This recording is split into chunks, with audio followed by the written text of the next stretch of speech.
नमस्कार. आज आपण ओसीडी या आजाराविषयी बोलणार आहोत. ओसीडी म्हणजे ऑब्सेसिव्ह कंपल्सिव्ह डिसऑर्डर. ऑब्सेस्ड हा शब्द खूप असा कॉमनली वापरला जातो. मला ऑब्सेशन घ्यायचं, पण आजारामध्ये ऑब्सेशनचा अर्थ वेगळा आहे. मराठीमध्ये या आजाराला मंत्रच असं म्हणतात. ओसीडी मध्ये ऑब्सेशन, कंपल्शन आणि डिसऑर्डर असे 3 भाग आहेत. ऑब्सेशन म्हणजे काय? एक विचार मनामध्ये वारंवार सारखा येतो. तो विचार बाकीच्या विचारांच्या मध्ये सारखा येतो आणि तो विचार तुमचाच असतो आणि तुम्ही त्याला कंट्रोल नाही करू शकत. तुमची इच्छा असूनही कंट्रोल नाही करू शकत. आणि जेव्हा कंट्रोल करू शकत नाही तेव्हा तुम्ही त्या ऑब्सेशनला किंवा तुम्हाला त्रास किंवा डिस्ट्रेस कमी करण्यासाठी कंपल्शन किंवा एखादी ऍक्टिव्हिटी करा. मग ती ऍक्टिव्हिटी एखादी कृती किंवा ऍक्शन असू शकते किंवा एखादा दुसरा थॉट रिप्लेस करणं असं असू शकतं. हे ऑब्सेशन आणि कंपल्शन. कुठले कंपल्शन्स असतात तर चेक करणे.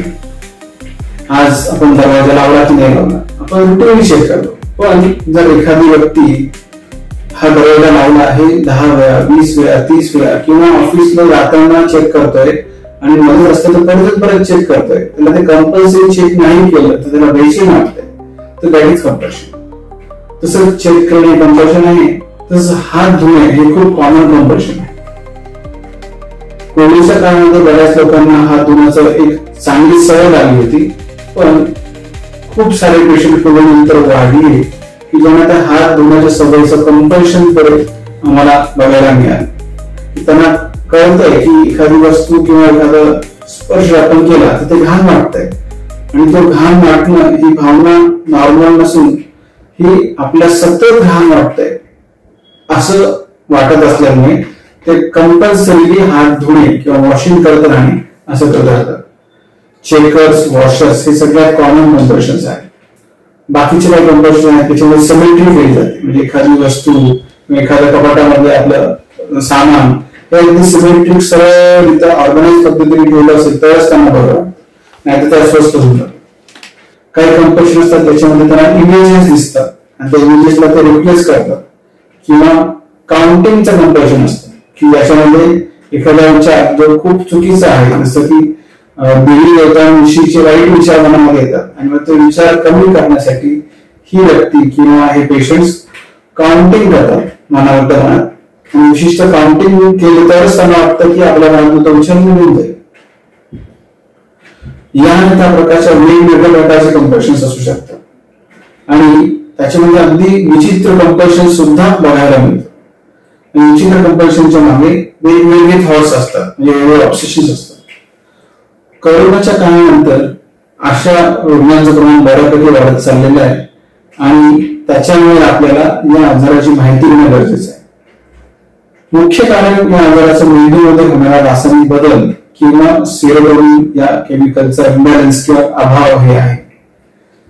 हा अभाव बाकीच्या आजारांमध्येचा अँझायटी डिसऑर्डर किंवा चिंता रोग आणि नैराश्यामध्ये असतो, पण ओसीडी मध्ये याचा अभाव खूप जास्त असतो. त्याच्यामुळे रुग्णाला किंवा त्या व्यक्तीला या आजारातून बाहेर पडायला थोडा जास्त वेळ लागतो, कारण अभावाचं प्रमाण जास्त असतं. ही औषधं जी ती कमतरता आहे ती भरून काढण्याचं काम करतात आणि त्याच्यामुळे ती औषधं रेग्युलरली घेणं गरजेचं असतं.